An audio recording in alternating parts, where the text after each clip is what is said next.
Le docteur Addison était en Californie à ce moment-là, pour promouvoir la liberté reproductive des femmes. Mais ses idées ont rencontré une forte opposition. Elle n'avait pas d'autre choix que de revenir en urgence. Transférée de nuit à l'hôpital de Seattle, Addison avait l'air complètement épuisé. Bailey lui a assuré que l'hôpital était un endroit sûr. Ils ont fait entrer Addison. C'est à ce moment-là que la sécurité a trouvé Bailey. Il a dit qu'une grande foule de manifestants s'était rassemblée dehors. Ils exigeaient qu'Addison soit expulsé. Bailey est allé vérifier immédiatement.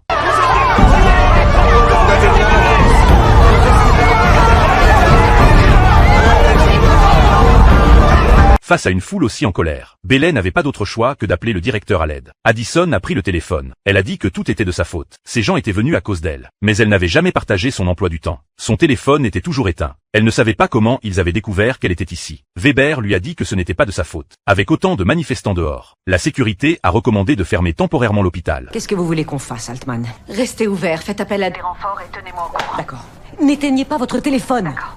La sécurité a réussi à repousser les manifestants. Bailey pensait que c'était enfin terminé. Mais les extrémistes sont allés plus loin. Une brique a été lancée dans l'hôpital. Le docteur Wang a été touché à la tête et a commencé à saigner. Tout le monde à l'intérieur a paniqué. Heureusement, la blessure n'était pas grave. Bailey a rassemblé tous les médecins. Elle a dit que les femmes devraient contrôler leur propre corps. Bailey a clairement indiqué qu'elle ne céderait pas. Elle a appelé tout le monde à s'unir pour affronter ensemble cette guerre invisible. Mais Addison s'est éclipsée. Elle s'est cachée dans une petite pièce. Bailey l'a trouvée. Addison s'est complètement effondrée. Elle n'arrêtait pas de s'excuser. Elle ne pouvait pas se pardonner. Parce que maintenant l'hôpital était entraîné dans ce bourbier. Ses convictions avaient mis sa famille, ses amis et ses étudiants en danger. Je suis épuisée.